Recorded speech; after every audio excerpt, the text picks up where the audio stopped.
Hi అండి, నేను మీ Saanvi Shri tanks. ఈరోజైతే మీ అందరి కోసం నేను ఒక మంచి టిప్ తీసుకొచ్చేసాను. ఏంటంటారా టిప్?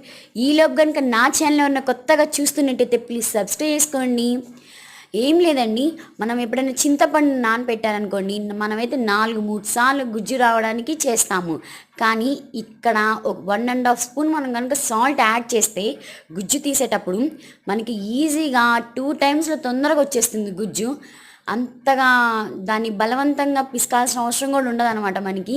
అదే మంచి టిప్. ఇంకొకటి ఏంటంటే సెకండ్, మనం వేడి నీళ్ళలో నానబెట్టినా తొందరగా వచ్చేస్తుంది. కానీ దానికి కూడా మనం 2-3 సార్లు చేయాల్సి వస్తుంది. దానికన్నా బెటర్ ఏంటంటే సాల్ట్ యాడ్ చేయడం.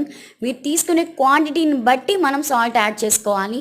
ఎక్కువ తీసుకున్నాం అనుకోండి, అంటే 2 నిమ్మకాయల సైజ్ అంతా తీసుకున్నాం అనుకోండి, దానికి బట్టి 1.5 స్పూన్ వేసుకోవాలి. అదే చిన్న నిమ్మకాయ అంత సైజ్ తీసుకుంటే కనుక డెఫినెట్గా 1/2 స్పూన్ పడుతుంది.